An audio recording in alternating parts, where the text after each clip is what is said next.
Good evening, everyone. How are you doing? Good. Great. I think Joe, doing well. I know I got an A in the sign language class, but I didn't know I was have to use that skill set tonight. You should always be prepared, right? In season and out of season. That's right. So I had to call my big brother. He always has a word, and so Joe's going to present tonight. But just before he comes on, Denise has a little intro she wants to share with him. Denise, take it away. This is Trustinhimministries and him. Ladies and gentlemen, Trustinhimministries. Denise, I just want to ask you something. What does HIM stand for? Healing Inspirational Message. If you didn't remember that, then I don't know what you're gonna remember. But we have a good word today, and Joe Huddleston is going to come in his own unique and special way. I'm not going to tell you the title. I'll let him share that with you.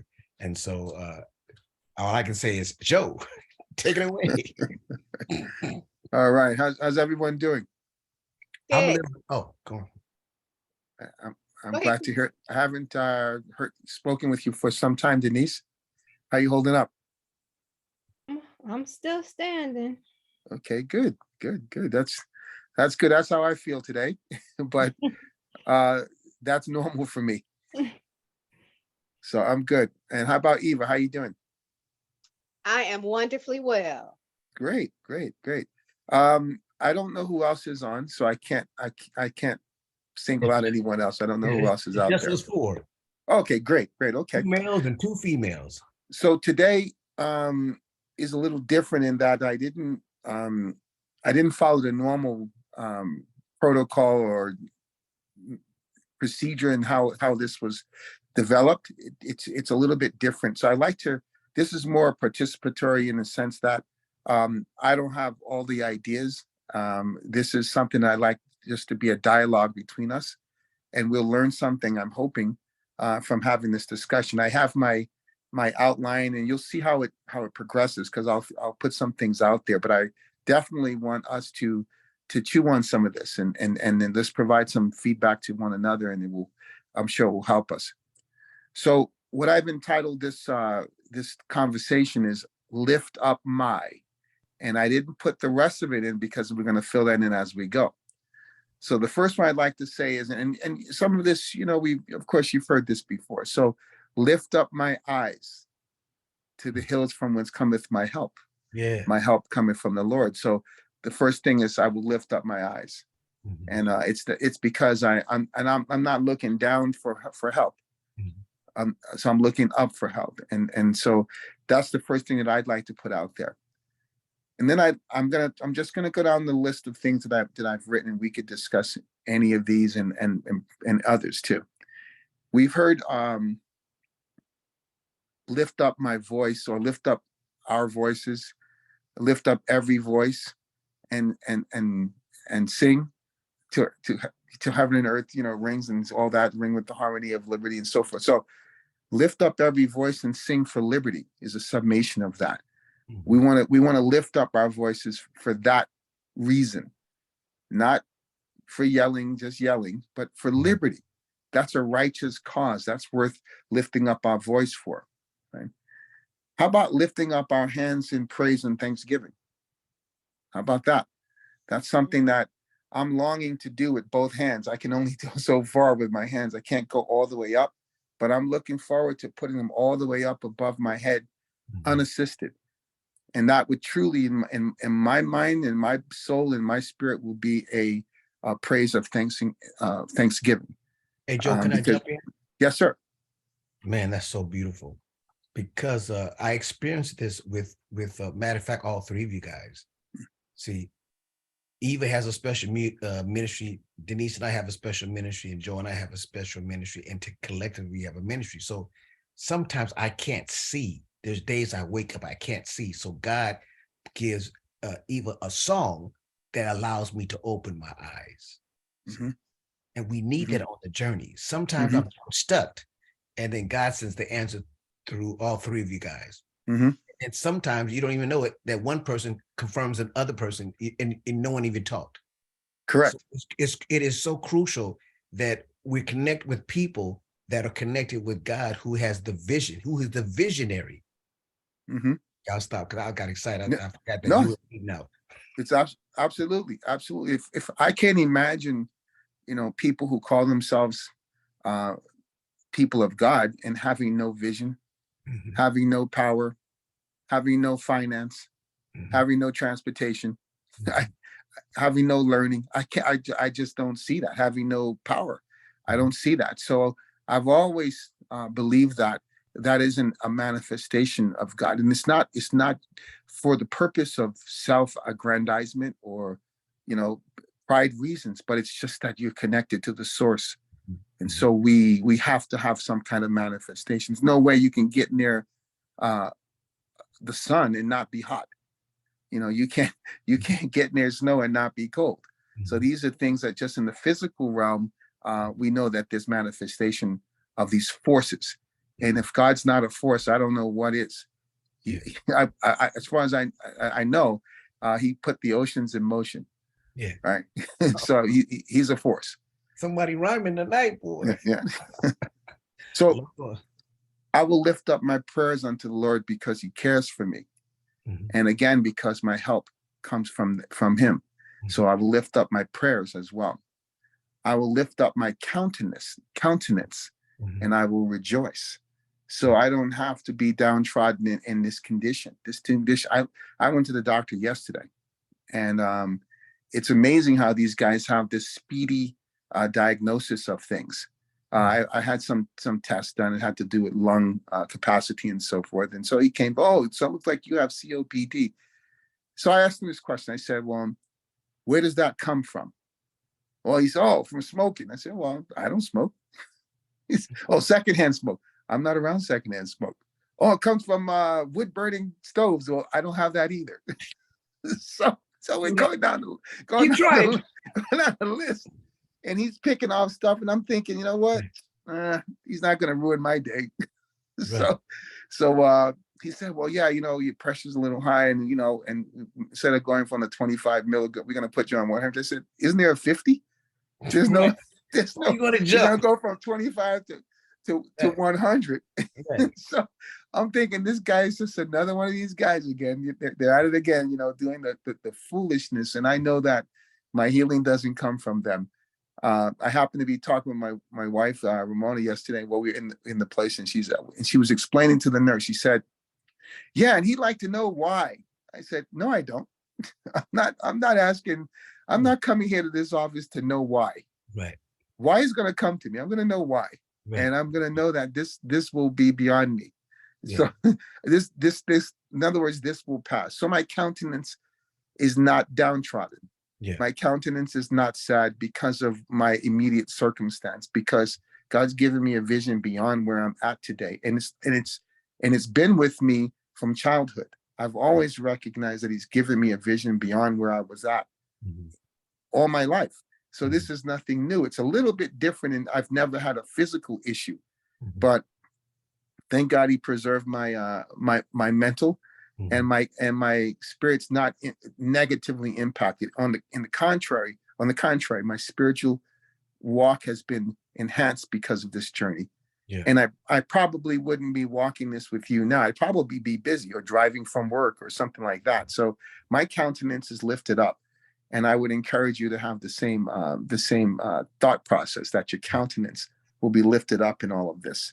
Hey, Joe, can I jump in Go quickly? ahead. Yes. I was speaking to Denise similar to that this morning. I was able to give her a nice word, and she asked me, what's that about? So I was telling her about James, when James says, hey, count it all joy. Mm-hmm. She said, what? Yeah. Mm-hmm. Hey, what are we gonna take? Count it all joy. Man, Yeah. I'm in a tornado. Yep. Count it all joy because he's Mm-hmm. in the tornado with you. Mm-hmm. Oh, I can't get this. Every time I go 2 steps forward, I do 42 steps back. Guess what? Mm-hmm. Count it all joy. Mm-hmm. And you have to be in a certain place in your life to be able to say that. Count Sure. it. When I was a young guy, count it all joy. Nothing. What? It's Mm-hmm. not joyful finding out you lost this. Someone took this.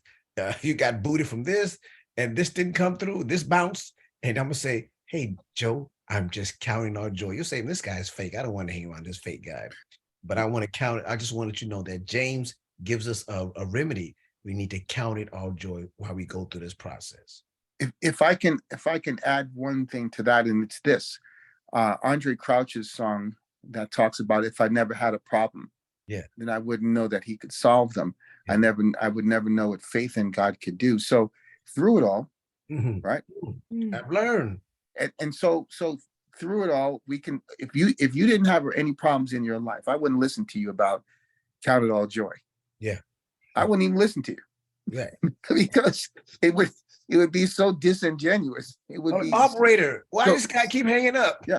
It'd be so you're out of touch with reality. I wouldn't even listen to you. So it's because we have these experiences that we can actually say, or we know of someone who's had some experiences.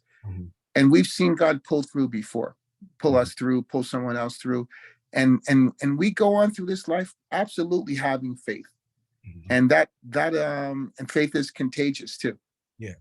And so we have good reason to count it all joy, and to also have our countenance high, and to remember Romans 8:28. And these are all good things that we have along the journey, and that we're equipped with because of our connection to God and because of our connection to each other. So we're not defenseless in this world of challenge. We are making it, and we'll continue to make it. Right? Anyone else before I move on? Oh, I just want to throw something in because I think Eva's giving me a look to say this. So I remember Eva said that, hey, I actually sang in church, and I'll send you the link. And then when I saw the link, I was like, man, she was rocking. But what I'm understanding about the process is that first she had a willing spirit to do, and she didn't come to church to sing. So God loves willing spirits. So God said, you coming in? Are you going to say yes today? Okay, good. Now don't get in my way. Let me hook you up. And man, Eva went up there and just tore the house down with Jay.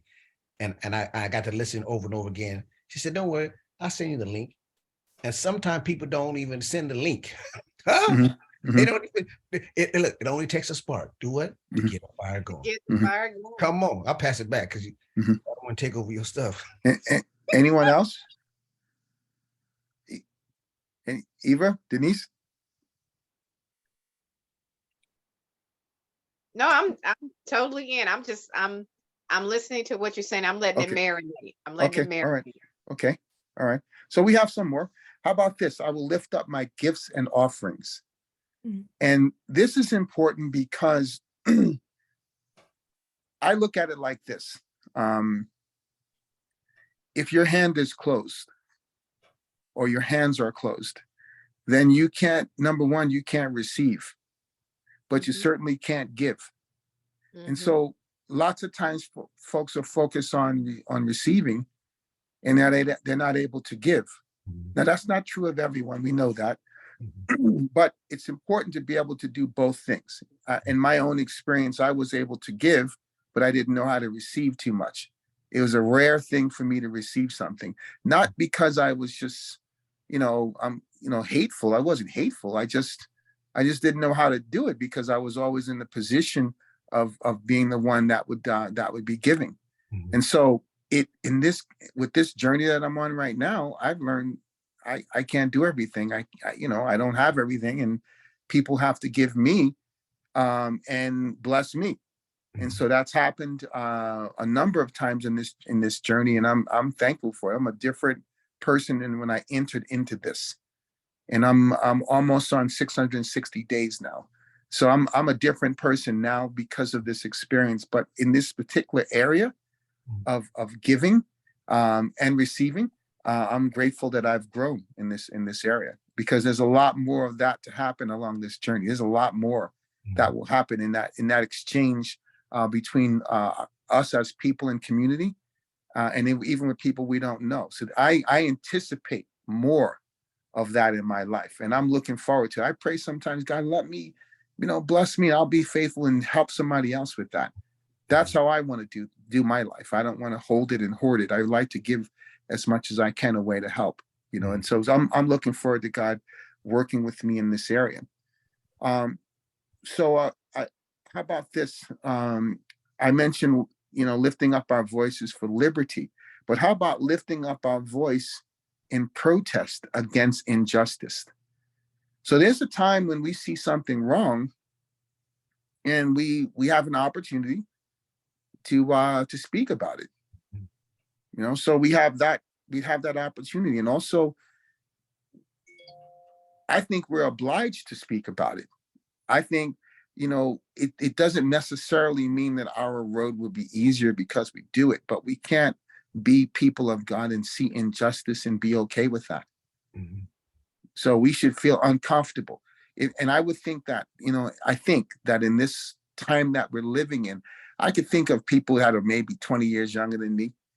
And I look at how they behave, and sometimes they behave like there's no one else around, or no one else matters.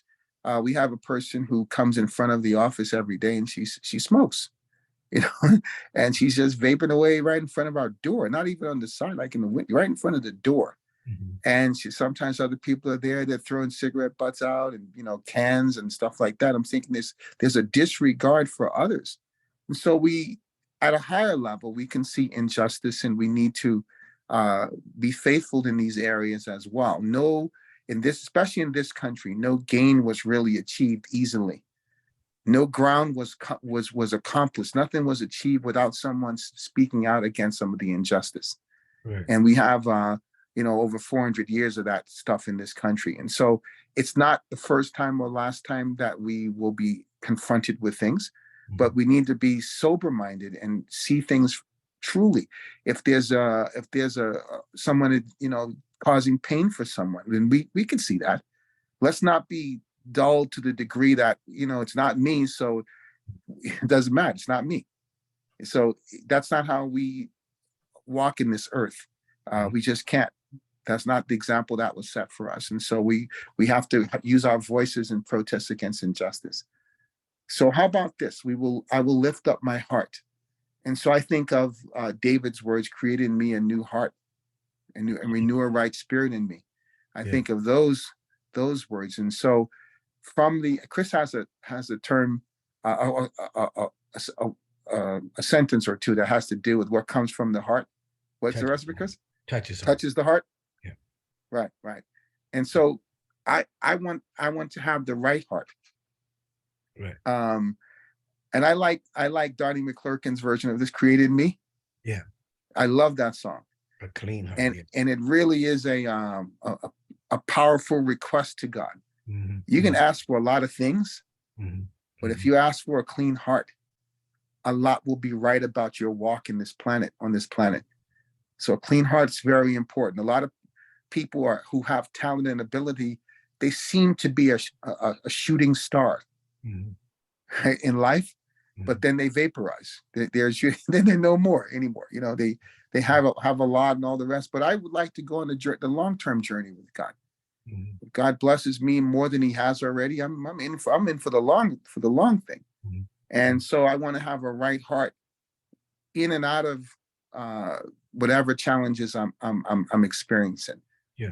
When I go to the high place, I want to have a right heart. When I walk through the valley in the shadow of death, I want to have the right heart. Yeah. So I raise my heart so that God can work on that and He can create a new one for me. I lift up my mind so my thoughts will be right. So I can have the right psychology, the right mentality when I approach the things of life. I lift up my brother and sister, or my brothers and sisters, because it's kind of like when you go to eat someplace by yourself, it's not the same. So let's say is if you go with someone you care about, right? So if we what does it profit us if we arrive someplace and all those we loved are left behind? Yeah. How was that a joyful experience? And I have learned that there is such a thing as a friend who's closer than a brother. I've lived that with Chris. And for me, though, I look at it the way Jesus looked at it. It says, who's my brother? Who's my sister? Who's my mother? It has to do with people that are walking in the right direction. That matters to me Mhm. because I don't have, forever to work with people who have made up their mind Right, right. to worship their God, whoever that is. I'm looking for people that are walking the right way. Those are my brothers and sisters. And so I want the ability to do that. And so as I look at what I'm able to do, I know that I'm able to train people in technology and electronics and so forth. And so I'm grateful for any opportunity that I have to do that. So I'm lifting up the little ones so that they, as the future, can change the future. They may not, be in the mindset. They won't be in the mindset that we have today. They'll have a different mindset based on all the changes that are happening in this country and in the world. They'll first of all probably be a more connected to the whole world Yeah. Hey, Joe, versus can I what. jump in real quick? Yes, sir. What a day of rejoicing that would be when a child can come to all fours on this and say, "Excuse me, ma'am. Excuse me, sir. I'm just looking at your countenance and I recognize you must be a woman of God. Are Mm-hmm. you a man of God? Excuse me. Mm-hmm. And if I'm wrong, please forgive me." Mm-hmm. Mm-hmm. That is beautiful that the Holy Spirit in us protrudes outward where a child can say, "You're a woman of God." You're Yes. a Yeah. God. My last thought in terms of uh, and I think Eva has sang this song before, or Denise, and if they haven't, they need to sing the song "With a Made Up Mind." Mm-hmm. That's a powerful song. With Mm-hmm. a made up mind. Mm-hmm. So here you are, Joe. You're coming to the restaurant by yourself, and those who come to the restaurant by themselves, they have a tendency to look around at everyone else and say, "I wish I had someone at my table." Come on. Mm-hmm. Yeah. And then because you don't have no one to talk you out of that dessert and all the extra stuff that we eat and that we're not supposed to do. And so we want to get out the house, but yet we sit at the table by ourselves. And God does not want us to be lonely. And God would not, we need to let God navigate our lives so we can see our thoughts through our senses that you were talking about: touch, feel, sight, so forth. Yeah. I believe that. All right. Well, you know that there's that verse in the song, Chris. I'm not alone. Mhm. He walks with me. And talks with I'm you. not alone. He talks with me. Yeah. Right. It leads me to the place that I need to be, or the I place I'm come to the supposed to be. garden alone. Right. Yes. Right. While the But dew. we have to, make sure that we're not lonely. And Mhm. what I mean by that is that we reach out to each other. Yeah. Because you can be in a crowd and be lonely. Yeah. So, Yeah. but we can reach out to each other and in this journey and Mhm. be a companion Mhm. for someone who needs that along the journey. Mhm. And I believe that a man sows what he reaps. Yeah. I mean, reaps what he sows. Mhm. I believe that we are return good, not always uh, in the moment that we see, Mhm. but so I believe that we should never tire of doing good. Yes. And so, having said that, we have to uh, lift up our ability Mhm. in the service of others. So that's another one: lifting up our ability in the service of others, lifting up our intelligence in the pursuit of solutions, and so that we will possibly find solutions for problems, Mhm. whether they could be a wide range of problems. It Mhm. might be medical solutions, it could be scientific solutions, whatever that is. We can use our intelligence for that reason. Mhm. God's given us intelligence and we've worked at improving it. And Mhm. so we could use our intelligence for solutions. And all this is in the service of righteousness and the Right. people of God. And I don't mean those that call him by name, but those that he's created. And that's all of us. Some people don't know him, but he's still their father. He's still the creator. And so I don't limit who I put in the family. It's not my job to do that. Mhm. We're all created. And we can choose to connect with each other, Mhm. or we could choose to go a certain path that disconnects us, and we have to be the link for many people sometimes. Mhm. and we could be the only link to a knowledge of God that some people would have. So it's important that we are willing to do that when the opportunity is there. And I think that's really what I wanted to say. It's the willingness to do these things in those times that we encounter. So, there are a couple more, but I would rather that we discuss maybe these or some others and, make this not just about what I'm saying. No, you laid a good foundation. I liked how you walked us through, because one of the senses that you first introduced to this group tonight is crucial, which gets most of us in trouble, is our sight. What you looking at? Hey, keep your eyes on the road. You know? And so being in tune or in touch with our senses is extremely important, while daily connecting to the source by reading our Bible. And then I'll throw a little acronym that says PUSH. PUSH means pray until something happens. So every day we wake up and push.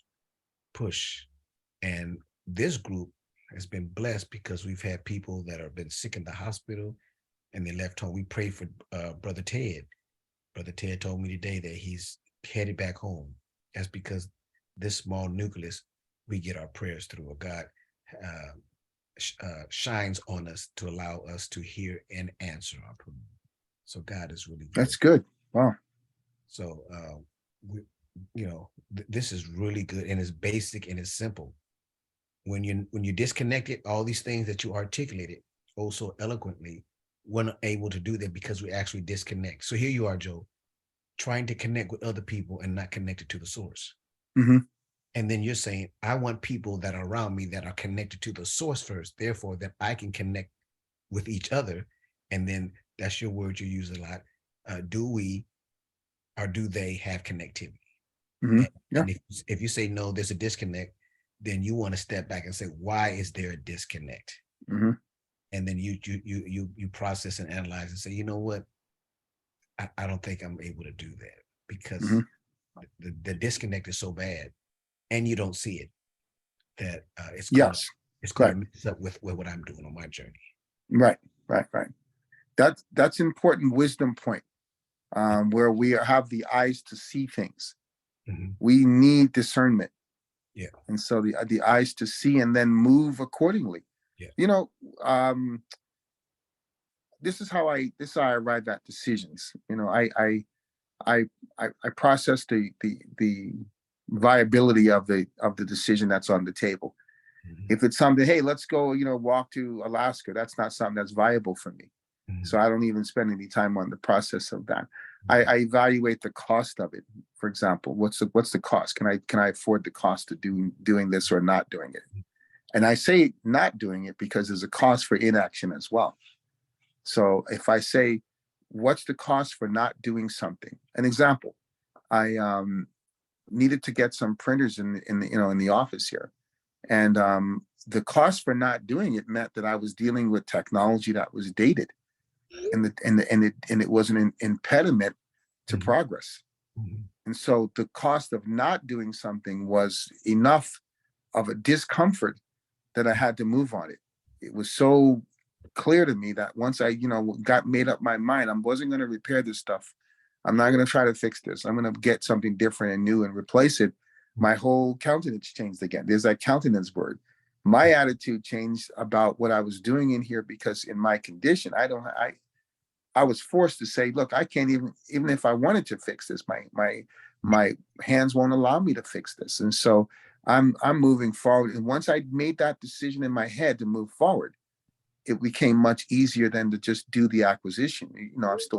I could just do the acquisition, but first I had to get out. And I don't like to be in that valley of decision or valley of indecision. I don't like to be in that mode. I like to weigh things, ask God for discernment in something. And then once I get an answer, I'm going to move on it. Yeah. And I'm not going to stall. I'm not going to second guess. I'm not going to do any of that. I'm moving on it. So because yes, go ahead. What actually happens? Can you walk us through the process of people second guess? After you've done your analyzation, you work through the process. what are some of the downfalls of second guessing after you went through the process and you know that God told you to go left or right? Well, first, to me, it's a certain amount of agony because you place yourself back in that valley of indecision again. So you're reliving a part of the journey that you've already crossed over. I don't want to backtrack across the Red Sea and then come back over again. No, I did that once and that's enough. And at the same time, the reason for doing something is worth it. So if there's a decision, there's a reason, there's a reason. So the reason says that, for example, coming to California, I didn't know anybody out here. And I met one guy in New York that was traveling back. And based on that, I knew he's the only guy that I actually knew. He was driving back to San Diego, because I realized that, you know what, I could either go to school in New York, or I could go to school in California, and I'm looking to, do some international stuff. So let me go ahead and make this thing happen. So I put some things in motion, and it was a lot to leave, but my mind was made up. And that's what you said about a made up mind. So once I made up my mind, I bought a one-way ticket because I was not turning back. Right. Or coming back. Yeah, no, that's kind of like, there was none of that dual mindset. Right. I had to make it. And so there was peace in my decision because I weighed it out before I weighed all the things. I said, what do I have to lose? Right. I could have said, I have a lot to lose, but I wouldn't be the first person to travel across country and leave behind everything and start all over. And I was 19, and it wasn't the largest decision of my life, but it set in motion a number of other things in my life that brought me to where I am today. Had I not made that one decision, my life would have been very different. Yeah. Yeah. And I don't know if it'll have been better or worse, but the point is that I made that decision and I have no regrets because I didn't want to be in the valley of decision. I'm not that kind of person. I don't like that spot.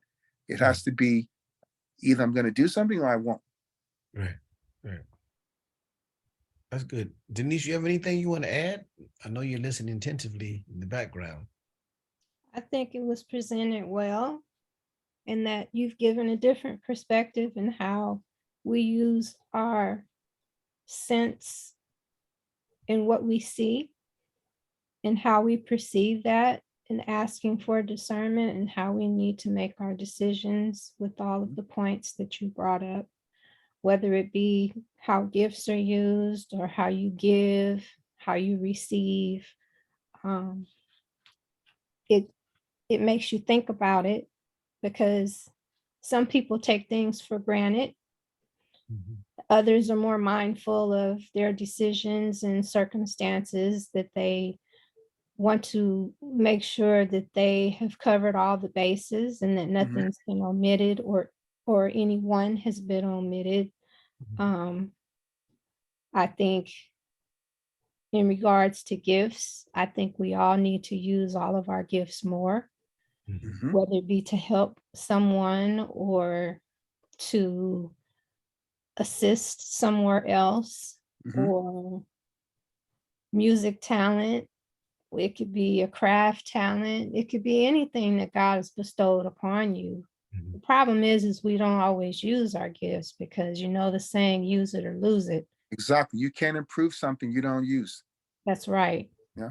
That's absolutely right. So that came to mind when I was listening to you about giving. I come from a very giving family. Chris can attest to that. My parents raised my sister and I to be givers. We are always trying to help someone out any way that we can, whether it be support or an extra hand, whatever the case may be.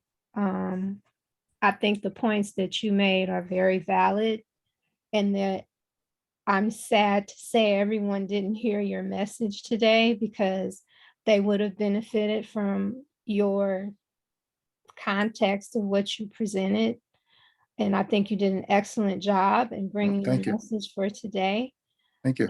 And so I know Chris made some valid points also based on what you presented. So job well done. Thank you. As you were speaking, I remember Connie's testimony about your family. Yes.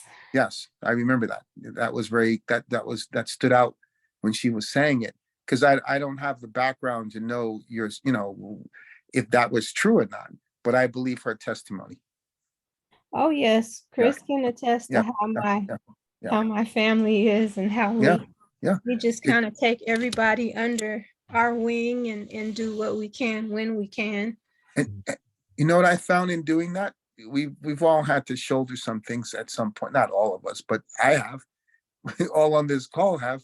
So I wanted to say that somehow we're given broader shoulders to do it. We're Mhm. giving enough resources to do it. We're giving enough grace and patience sometimes to carry someone else through some things, through their difficult time. And that's what we should be doing along the way.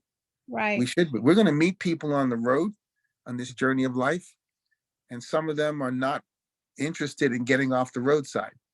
Some of them will park their car on the roadside, Mm-hmm. and they're not interested in moving. They just want to watch the traffic. Right. But then there are some of us who are moving and who might end up on the roadside because we have a problem. We have a oil leak or broken down or whatever. Yeah. And so at that point, those that are going somewhere, which can stop, we ought to stop, and we ought to be able to assist when we can. But using the same metaphor, we have to recognize that there are people who are not really going anywhere. And I call those people floaters, actually. That's a word, because they'll catch a ride with someone and they don't have a particular destination. So, if it's Monday, you might see them traveling north. And then on Tuesday, you might see them traveling west. And then Right. on Wednesday, you might see them traveling south again. So they really didn't make any progress. They went right back to where they came from. It's almost like a gypsy. Yeah. So that's a real thing on the road of life. And at the same time, there are people who break down for legitimate reasons, and we're going to meet some interesting people on this road. Like I'm on the road with you right now. Three, let's say 4 months ago, I didn't know you. Right. But today we're on the road traveling somewhere, and it's a blessing to actually be in this on this journey and having shared this moment. So I'm grateful. My life is better because we've actually had an interaction on the road of life. Yeah. Yes. I like it. One thing I like about, I call them moms and pops. That's Denise's parents. They're both wise enough to know if you're trying to con them. Mm-hmm. So if you're going to come to them and you say, as an issue, the baby needs this, they're not talking. Pops gets right on the laptop and he starts ordering. He doesn't make a big thing about it, and then he'll let you know when to pick up the items. We have a joke at Denise's parents' house. They'll say, please look at will call. Will call is by the door. So go to will call and see what item who's that for? Is that you? Okay, yours is here, yours is here, yours is here. So they go to will call because they always have been a blessing to others. Therefore, they've been blessed. So people that are blessed can bless others. And some people that are blessed have made a choice not to bless others. Absolutely. So in your experience, what was the motivation for being the blesser? What was that motivation? What would your parents have? What did you learn from your parents about why they did what they did? The act of kindness goes a long way. Whether it's needed or given, we've always shown others our kindness. They have Southern upbringing, so they instilled that Southern upbringing in my sister and I, and it's just been there day one. And it's a good, I want to say tool, but it's not necessarily a tool, but it was a good thing that they showed us about you can be helpful monetarily, you can be helpful by being somewhere for someone physically, you can be supportive emotionally, spiritually. It just is a beautiful gift that they passed on to their daughters about giving. We're not on the other end of receivers because we're always giving. And so there's joy out of being the giver, especially when someone is in need. And to see their expression on their face, that that burden is no longer there because it's been taken care of. Sure. At the same time, if a seed is provided water and a seed is provided good soil, the seed has to bear fruit. When that seed bears fruit, you're welcome to have some of the fruit. So if that person comes back to you and says, look, this is the fruit of that blessing that you provided to me, you have to be willing to allow them to pour into your basket and replenish your jugs of whatever, water, wine, whatever it is. Right. So and that's the full circle of this thing. And without that other part, without that part where they are the original recipient, without them growing, then there's no harvest. Right. And the laborer then plants in vain.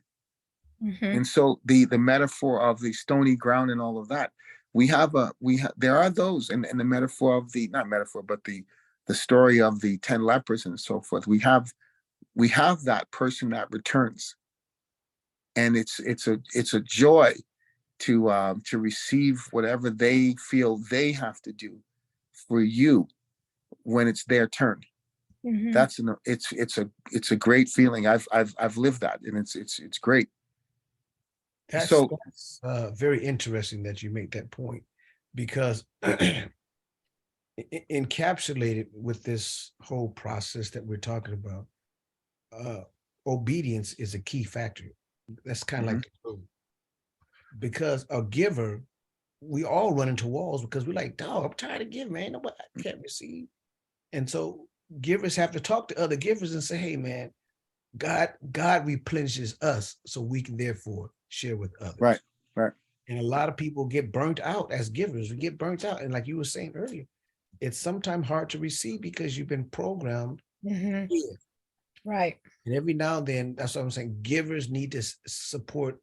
This is part of the support group. We need to support, and all three of us are givers. Like, I'm driving with Denise, and she gets off the freeway, and she sees this homeless guy, and she says, can you come over and honk the horn? She just barely cracked her window, and she gave him some money and said, please use this wisely, and please get some food to eat. He said, I will, ma'am. Thank you so much. And she hasn't lost a meal, and the gas is still in her car. So that act of kindness didn't put her back. But there's some days she's like, man, I wish I'd had that extra $10. Where is it? Where is that 10? And then you're like, I gave that 10 to the homeless guy. And that's the devil playing tricks on us sometimes. Well, I don't know. Maybe you can comment on this. Have you ever seen the righteous forsaken? No. And the seed begging? No. How about you, Denise? No, I haven't. Yeah. That's an interesting, that's what David said. Yeah. But we got close though. No, I'm not. Look, hey, I've been in some spots too. And I it wasn't,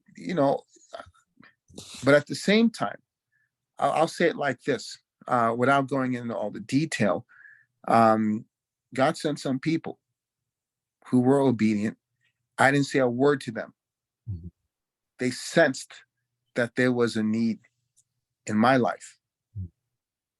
And they came forward and they blessed me. They opened their hand and they blessed me without even asking what's going on. What are you going through? God just told me to take care of this. Right. What you need specifically. And the funny thing, it was true during that moment that, and I remember specifically, I was serving in the media room at the time. It was early morning between services, between Sabbath school and 11 o'clock service. And Pastor Walker, who Chris, came to me and did that. And he did it more than once. And what I'm trying to say here is that those who, like Chris said, if those who are obedient, they hear and they do. Right. They hear and they do. Mhm. Now, I can't imagine that nobody else heard. Mhm. You could hear something without a person saying it. And they can see. And but no, you can't see if someone's not showing something sometimes. But when you're connected to them, you can see. You have no, because you have a spiritual discernment Yeah, at there's a that gate. at Even your that at that gate, point. if your At gate is that point. So for me, again, I don't see the point of going through all the motion and we don't come out powerful and having that discernment. Yeah. We don't come out powerful having the ability to take care of issues and problems and whatever it is. And I'm talking about in all areas of life on this planet. Why are God's people not doing all the things that they can do, whether it be driving tractors or putting up roads or whatever it is? Mhm. Whatever it is, why are we not doing all those things?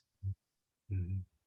All those things, because all those things need to be done if you're going to sustain a community.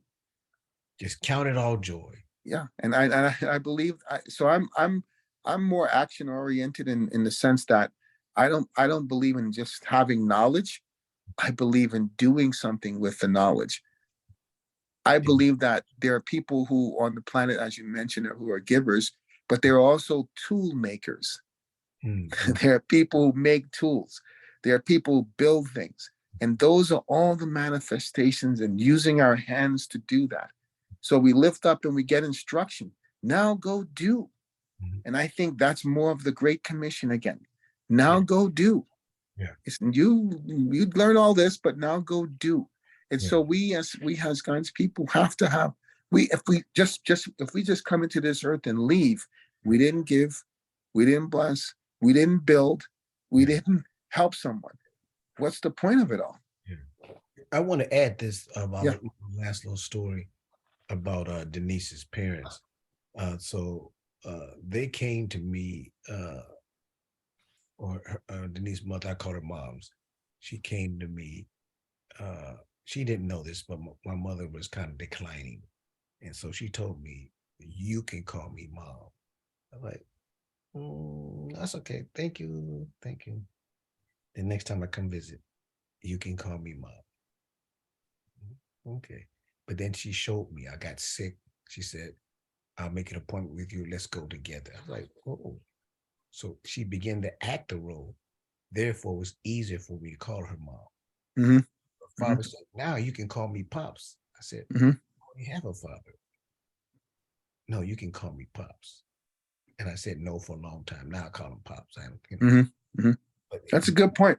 yeah, they're visionaries. So they saw, in my little conversations, my little interaction, they had enough discernment to see this boy's getting ready to lose something, but Mm-hmm. we'll replace it before he lose both of his parents. Yeah. Yeah. Help him on the journey to keep functioning. So when I go over the house, I don't have no problem helping him.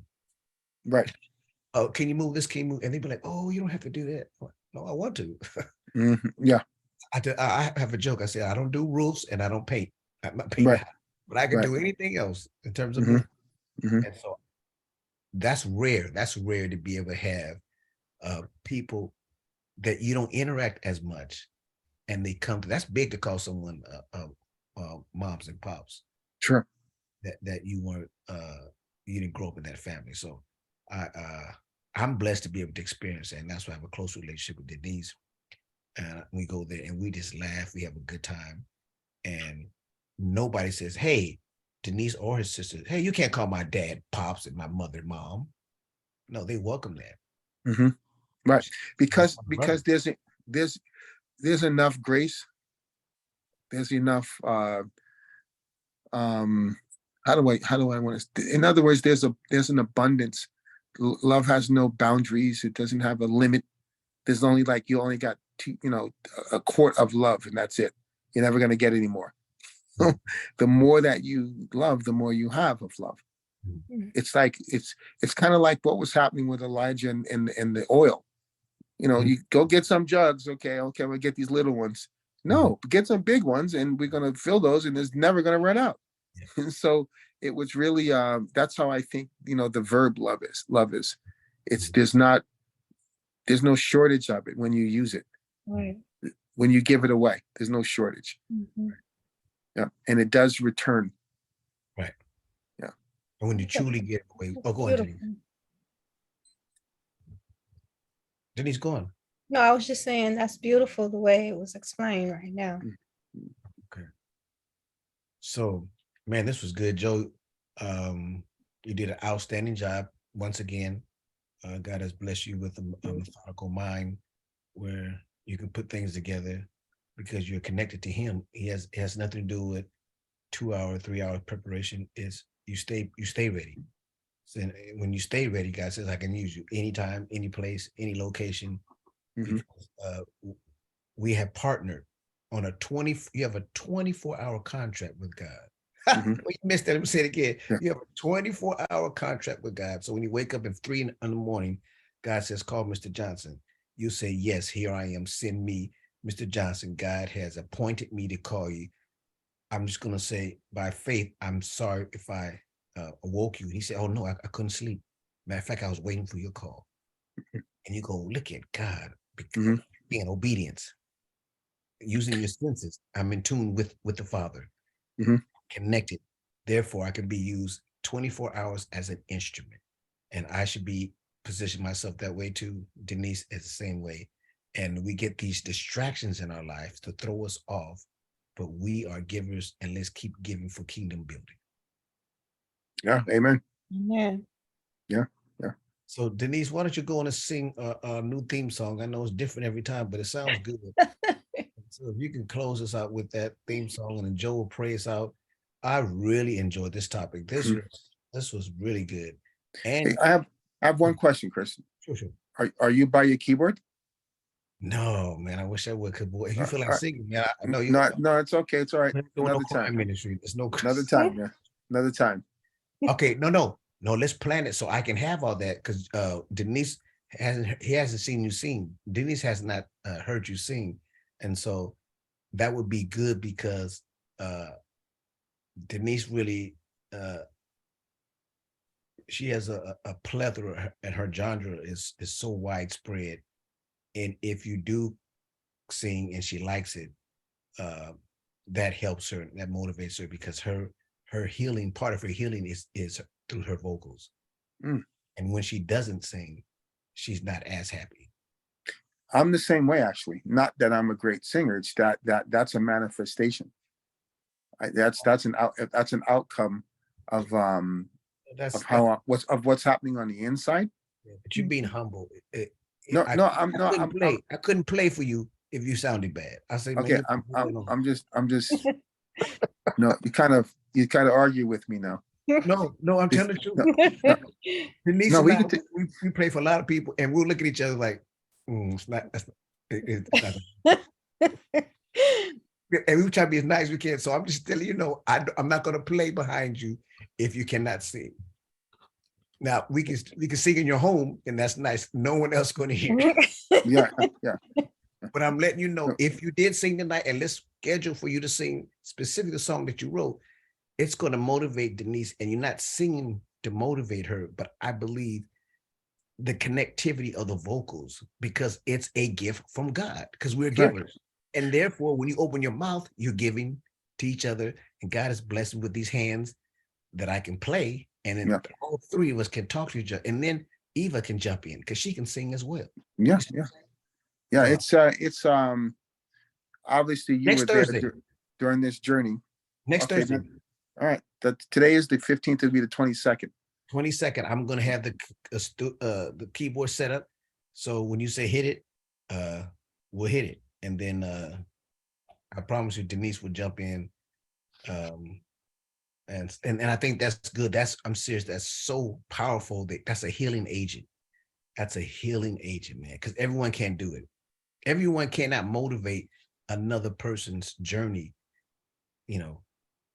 So I think that was good. But I hope you understand what I was saying. I'm not trying to be argumentative to you, but we're boys, so we're brothers. So I can say, Joe, man, that sounds good in house.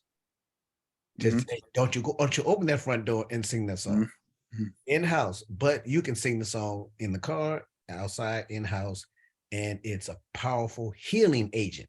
Not only for yourself, because God gave it to you while you were on your back. Now that you're walking, you're sharing that to other people. So I know. That was good. That's a lot of words, man. I just asked you what your name was, and you gave all that. I don't know if Denise saw this, but not too many guys can quiet this guy. This is because he's going through the metamorphosis of receiving, because he's a giver. All I know this guy's give, but now he's receiving information and he's positioning himself where God says, open your hands. You're like, what? Just open your hands today for an hour. And then I'll what you need for the day, I'll put it in your hand. And so he's learning how to, and I'm learning too, because, I love giving. So, hey, man, I'll go. Joe said, hey, man, let's go. We're going to eat it. Oh, I'll be there in an hour, because he lives in Palmdale. He's like, oh, man, so he'll try to discourage me. Oh, man, it's too far. I'll be there in an hour. Ding dong. Oh, man, you made it. All right, let's go. And we just talk we talk 2-3 hours, don't even stop, man, because there's a connectivity. Yep. Denise, why don't you close us in prayer? Because Joe may pray another 4 hours and throw us. Okay, bow your heads. Father God, we come to you to say thank you for Trustinhimministries Healing Inspirational Message Group. It has been so beneficial to all of us with the topics that have been presented by us. And that Joe has done an excellent job in opening up our vision to see things from a different perspective. And we thank you for that message, Father God, that you bestowed upon him for this evening to share with the group. I do want to lift up in prayer those that were not able to make it with us this evening: Connie, Ted, Mama D, Latrice, Crystal, and anyone else that I've overlooked, Randy. We just keep them lifted up in prayer, Father God, and we just ask you to continue to bless this group, Father God. It has been so beneficial to all of us, and we give you all the praise and all the glory. In the name of Jesus, I pray. Amen. Amen. I didn't want to forget Carlito and his baby's mother. She was in the hospital for a minute, and God allowed her to go through a successful surgery, and she's released. So I thank God for that. Let me